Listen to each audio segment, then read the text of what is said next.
हमारा next topic है solubility of A gas in a liquid.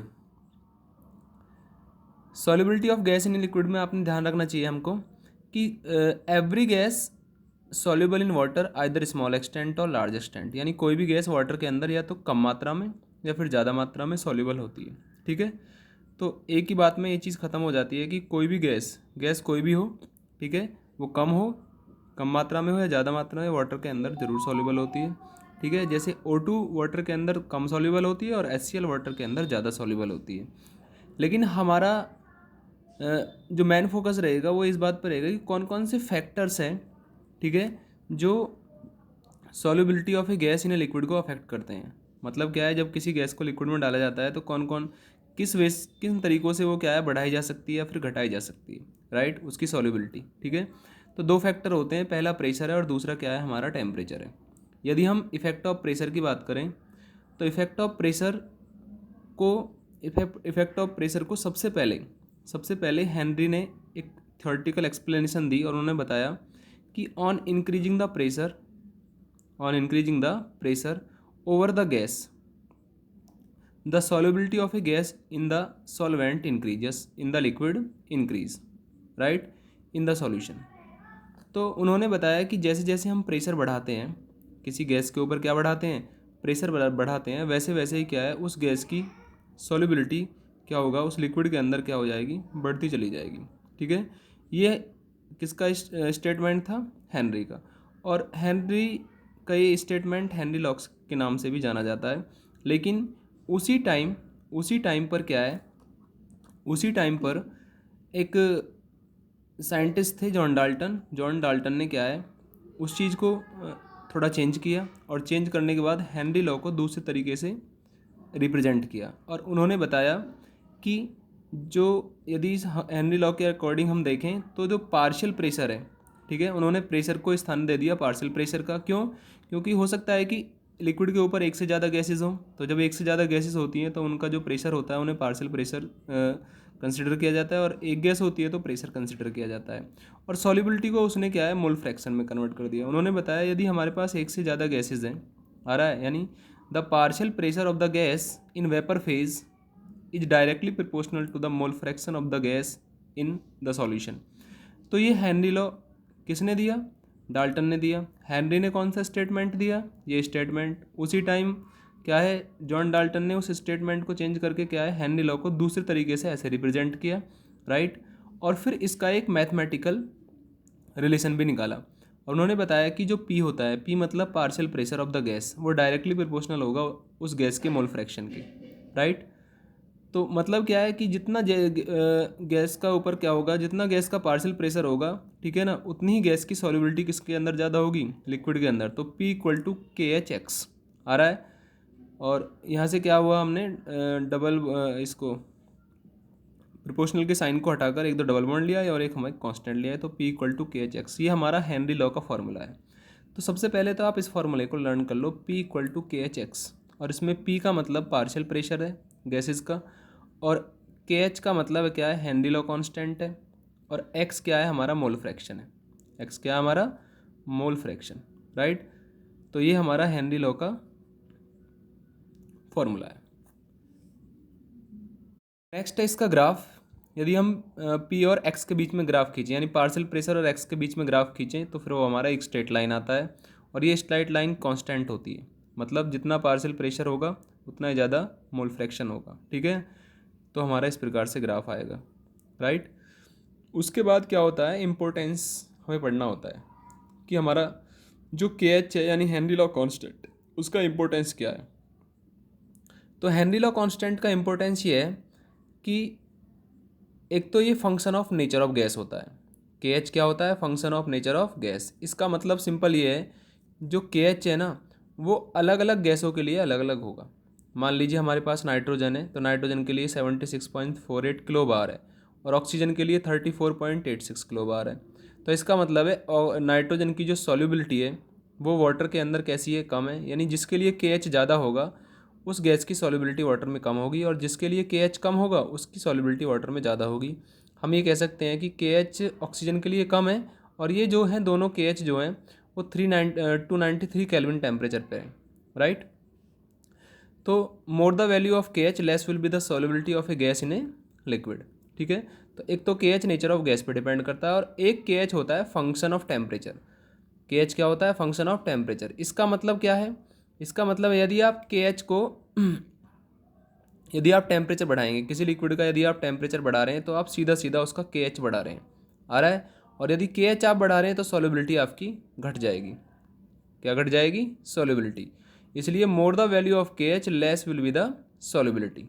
ठीक है, तो जितना ज़्यादा, जैसे मान लीजिए हमारे पास दो गैसेज हैं, एक ऑक्सीजन है और एक, दोनों ही ऑक्सीजन है लेकिन टेम्परेचर यहाँ पर 293 और यहाँ पर 303 है। तो 293 पर क्या है? के एच की वैल्यू कम है तो सॉल्युबिलिटी ज़्यादा है, और यहाँ पर क्या है? इसमें टेम्परेचर 303, यानी टेम्परेचर हमने थोड़ा बढ़ा दिया तो के एच की वैल्यू बढ़ गई, तो के एच की वैल्यू बढ़ गई तो सॉल्युबिलिटी घट गई। इसलिए क्या होता है, जो एक्वेटिक स्पीसीज़ होती हैं, एक्वेटिक स्पीसीज़ मतलब पानी में रहने वाले जो भी जीव होते हैं, वो अपने आप को ज़्यादा कंफर्टेबल फील करते हैं कोल्ड वाटर में रेदर देन वार्म वाटर।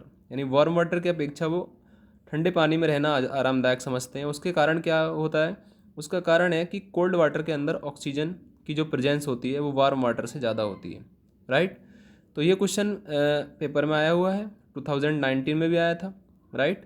तो ये क्वेश्चन आप कर लेना। नेक्स्ट आता है हमारा लिमिटेशन ऑफ हेनरी लॉ। अब हेनरी लॉ हमेशा अप्लाई नहीं होता। हेनरी लॉ किन कंडीशन में अप्लाई नहीं होता? जब प्रेशर बहुत ज़्यादा हाई ना हो और टेम्परेचर बहुत कम ना हो। यदि टेम्परेचर बहुत ज़्यादा कम है और प्रेशर बहुत ज़्यादा हाई है तो गैसेस किस में कन्वर्ट हो जाती हैं? लिक्विड में। तो ऐसे केस में क्या है? हेनरी लॉ अप्लाई नहीं होता है।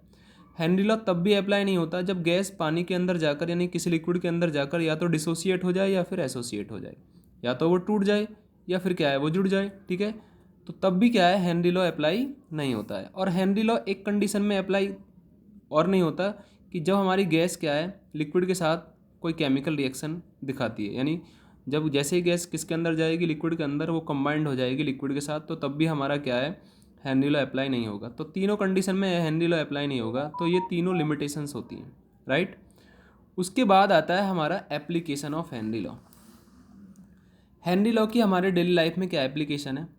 हेनरी लॉ से हम एक एप्लीकेशन तो ये है कि जो कोल्ड ड्रिंक की बोतल होती है उसमें जो CO2 होती है वो हाई प्रेशर पे सील्ड की जाती है, हाई प्रेशर पे भरी जाती है। उसका कारण क्या है कि जितने हाई प्रेशर पे हम CO2 को उसके अंदर भरेंगे, ठीक है ना, उसके बोतल को हाई प्रेशर पे सील्ड करेंगे तो CO2 उतनी ही ज़्यादा बोतल के अंदर आएगी, आ रहा है।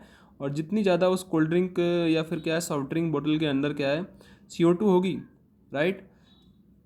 हाई, जितना हाई प्रेशर होगा तो उतनी CO2 की सॉल्युबिलिटी ज़्यादा होगी। तो क्या होता है? To increase the solubility of CO2 in soft drink bottle sealed under high pressure, पहला एप्लीकेशन। दूसरा एप्लीकेशन क्या होता है? दूसरा एप्लीकेशन है स्कूबा डाइवर। स्कूबा डाइवर क्या होता है कि जब भी कोई गोताखोर, ठीक है ना, पानी के अंदर नीचे जाता है तो जैसे जैसे नीचे जाता है उसका ऊपर से प्रेशर बढ़ता है, एटमॉस्फेरिक प्रेशर बढ़ता चला जाता है, और जैसे जैसे प्रेशर बढ़ता है तो गैसों की सॉल्युबिलिटी उसकी ब्लड में बढ़ती चली जाती है, ठीक है। और फिर उसे क्या है, एटलीस्ट क्या है, वो ब्रीथिंग में प्रॉब्लम होती है, ठीक है ना। लेकिन जब वो क्या है, सरफेस पे आता है, जब वो क्या है, सरफेस पे आता है, तो सरफेस पे आने के दौरान गैस रिलीज होना स्टार्ट होती है क्योंकि सरफेस पे प्रेशर घटना स्टार्ट हो जाता है। तो क्या नाइट्रोजन गैस के जो बबल्स होते हैं उसके ब्लड में बनना स्टार्ट हो जाते हैं। नाइट्रोजन गैस के बबल्स जो हैं उसके ब्लड में बनना स्टार्ट हो जाते हैं, ठीक है। और इस कंडीशन को, जब ब्लड के अंदर क्या है, नाइट्रोजन गैस के बबल्स बनना स्टार्ट हो जाते हैं, ठीक है, तो ब्लॉक कर देते हैं कैपिलरीज को। तो इस कंडीशन को बैंड्स बोलते हैं कि भाई वहाँ पर बैंड्स बन गए, ठीक है ना। और ये एक पेनफुल होती है और एक dangerous for the life, right. तो बैंड्स बनना मतलब नाइट्रोजन गैस के बबल्स बन जाना कैपिलरीज के अंदर और कैपिलरी ब्लॉक हो जाना, राइट। दूसरा क्या होता है, यदि हम ये चाहते हैं कि हमारे बॉडी के अंदर क्या है, नाइट्रोजन गैस के बबल्स ना बने, तो जो हमारे पास क्या होता है, स्कूबा डाइवर जिस टैंक को लेके जाता है नीचे, उस टैंक में हीलियम को भर दिया जाता है, क्योंकि हीलियम क्या है, ब्लड के अंदर कम सॉल्युबल होती है, हीलियम ब्लड के अंदर कम सॉल्युबल होती है। और हमारी एप्लीकेशन नंबर थर्ड है। एप्लीकेशन नंबर थर्ड क्या है कि eight high altitude. Eight high altitude का मतलब होता है जब बहुत ज़्यादा क्या होता है, कोई पर्सन ऊंचाई पे चला जाता है, ठीक है ना। ये इसमें क्या है कि माउंटेन्स पे चला जाए या फिर कोई कैसे भी क्या है, वो हाई एल्टीट्यूड पे चला जाता है तो पार्शियल प्रेशर ऑक्सीजन का घट जाता है। जैसे जैसे ऊपर जाओगे कंसंट्रेशन ऑक्सीजन की कम होती चली जाएगी, जिससे ग्राउंड लेवल की अपेक्षा, जिससे क्या होगा ब्रीथिंग में प्रॉब्लम होगी, राइट।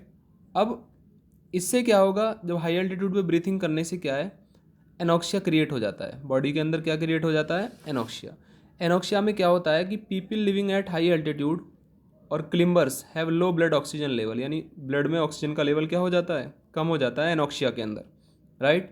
क्यों, क्योंकि क्या है, कंसंट्रेशन ऑक्सीजन की कम होती है हाई एल्टीट्यूड पे, जिससे क्या है, पर्सन वीक हो जाता है और वो प्रॉपरली और क्लियरली सोच नहीं पाता, अनेबल टू थिंक प्रॉपरली और क्लियरली, और इस कंडीशन को एनॉक्सिया बोलते हैं, राइट। तो एनॉक्सिया आता है हमारा हाई एल्टीट्यूड पे, और बैंड्स बनते हैं हमारे जब क्या है, पर्सन जो हमारा जो स्कूबा डाइवर है, जो breathe deep under the water. Next है हमारे पास क्या, ये तो हमारा प्रेशर का इफेक्ट हो गया, जिसमें सारा हमने हेनरी लॉ पढ़ा है और उसकी एप्लीकेशंस हैं, ठीक है। उसके बाद KH का इम्पोर्टेंस है, उसके बाद क्या है हमारा लिमिटेशन ऑफ हेनरी लॉ है।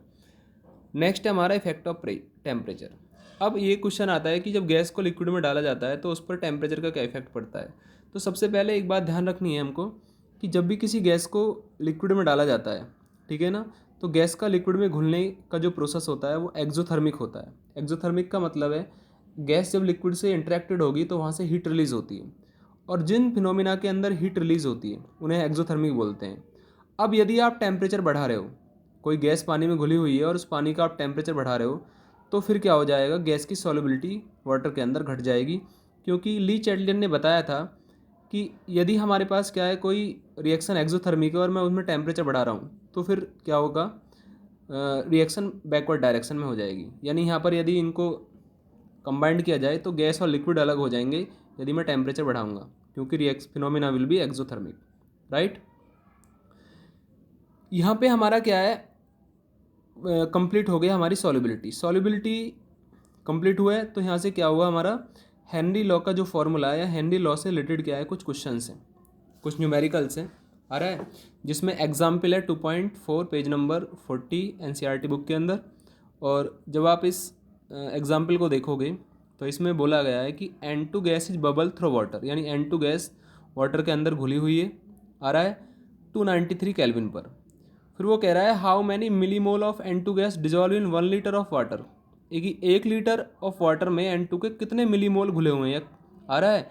यदि मैं N2 जो प्रेशर एग्जर्ट कर रही है, N2 का जो पार्शियल प्रेशर है वो 0.987 बार मानूं, और KH कितना मानूं, 76.48 किलो बार। यदि मुझे KH इतना दे रखा है और पार्शियल प्रेशर इतना दे रखा है, तो पार्शियल प्रेशर और KH दे रखा है, तो यहाँ से मैं क्या काम करूँगा, सीधा सीधा मोल फ्रैक्शन निकाल लूँगा। तो मैंने मोल फ्रैक्शन क्या है, पार्शियल प्रेशर दे रखा है, KH दे रखा है, मैंने मोल फ्रैक्शन निकाल लिया। उससे पहले मुझे KH को किलो बार से बार में चेंज करना पड़ेगा, क्योंकि मेरे पास प्रेशर बार में है, राइट। अब मैंने इसको भी बार में, इसको बार में, यानी KH को बार में चेंज कर लिया किलो बार से, ठीक है, मल्टीप्लाई बाई 1000 करके, और तो मेरा x आ गया। x का मतलब है मेरे पास हेनरी लॉ, ओ मोल फ्रैक्शन ऑफ N2 आ गया। तो मोल फ्रैक्शन ऑफ N2 मेरे पास ये आ गया। ऑफ N2 कैसे निकालते हैं कि moles of N2 upon total moles, आ रहा है नहीं। अब मोल्स ऑफ N2 हमारे पास मुझे निकालने हैं, मुझे क्या पता है, मोल फ्रैक्शन पता है, और वाटर के मोल मुझे पता है, क्योंकि वाटर उसने बोल दिया 1 लीटर बोल दिया, तो इसका मतलब है वाटर का मास फिक्स होता है, और 1 लीटर के अंदर क्या है, उस 1 लीटर के अंदर 1000 ml, और 1000 ml वाटर की डेंसिटी 1 ग्राम पर ml होती है। तो 1000 ग्राम मान लिया वाटर, 1000 ग्राम 1000 ग्राम में हम क्या है 18 का डिवाइड कर देंगे, तो वाटर के मोल हमारे पास आ जाएंगे 55.55। तो वाटर के मोल यहाँ पे रख देंगे। अब वाटर के मोल बहुत ज़्यादा है और नाइट्रोजन के मोल बहुत कम है, तो नाइट्रोजन के मोल को नीचे से हटा देंगे, नेगलेक्ट कर देंगे। तो मेरे पास मोल फ्रैक्शन है नाइट्रोजन का, मोल फ्रैक्शन है, मोल नहीं है, मोल निकालने हैं, क्योंकि मोल निकल गए तो मिली मोल निकल जाएंगे, आ रहा है। और वाटर के हमारे पास क्या है, मोल्स हैं, दोनों की मल्टीप्लाई कर देंगे, वाटर के मोल्स आ जाएंगे, और उसमें क्या है 1000 की मल्टीप्लाई करके उसको मिली मोल्स में कन्वर्ट कर देंगे, और हमारा क्वेश्चन हो जाएगा solve. This is the answer of that question, right. इसके बाद क्या है, इसके बाद हमारे पास है इंटेक्स्ट क्वेश्चन 2.6 पेज नंबर 41 पर इंटेक्स्ट क्वेश्चन है। और इस इंटेक्स्ट क्वेश्चन में हमसे पूछा गया है कि H2S एक टॉक्सिक गैस है जिसमें से रोटन एग लाइक स्मेल आती है, और ये यूज्ड होती है क्वालिटेटिव एनालिसिस। एक्चुअल में क्वालिटेटिव एनालिसिस मतलब एलिमेंट के डिटेक्शन में। यदि मुझे लेड आयन का डिटेक्शन करना हो तो उसमें H2S गैस को मैं फ्लो कराऊंगा, ठीक है। जब H2S गैस उसके अंदर जाएगी तो PbS का एक ब्लैक प्रेसिपिटेट बनेगा। If the solubility of H2S in water at STP is this, यदि सॉल्युबिलिटी वाटर की दे रखी है, एक्चुअल में अब हमें मोलैलिटी दे रखी है। सॉल्युबिलिटी किसकी टर्म में दे रखी है? मोलैलिटी। और हम जानते हैं मोलैलिटी यदि दे रखी है तो मोलैलिटी होती है मोल पर किलोग्राम। मतलब क्या है, किसी सॉल्यूट के इतने मोल हैं, यानी मैं ये कह सकता हूँ कि H2S के मोल हैं और किस में है? 1000 ग्राम वाटर के अंदर। अब हमें दो चीज़ें दे दी, एक तो हमें H2S के मोल दे दिए और 1000 ग्राम में वाटर के मोल फिक्स होते हैं 55.55। तो हमें H2S के मोल आ गए, वाटर के मोल आ गए, तो यहाँ से मैं मोल फ्रैक्शन निकाल लूँगा H2S का। जब मैं H2S का मोल फ्रैक्शन निकाल लूँगा वैल्यू पुट करके, तो H2S का मोल फ्रैक्शन ये आ गया। अब STP पर जो प्रेशर होता है वो फिक्स होता है 0.987 बार, वो हमने पिछले क्वेश्चन में भी देखा था, राइट। तो मुझे क्या है, प्रेशर मेरे पास आ गया, मोल फ्रैक्शन मेरे पास आ गया, तो मुझे KH निकालना है। तो KH क्या हो जाएगा?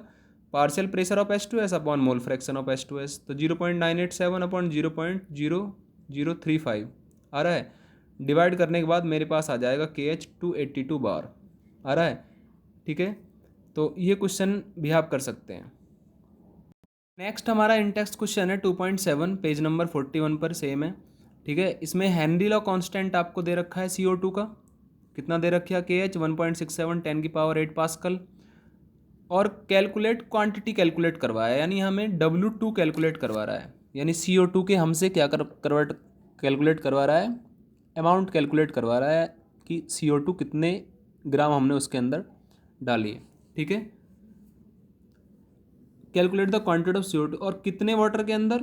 500 m सोडा वाटर के अंदर, ठीक है ना। When packed under 2.5 ATM CO2 present at 298 kelvin. तो हमें एक तो KH दे दिया और एक हमें प्रेशर दे दिया। प्रेशर हमारा क्या है? एटमॉस्फेयर में है और KH पास्कल में है। तो एटमॉस्फेयर को पास्कल में चेंज करने के लिए 10⁵ से मल्टीप्लाई कर लेंगे।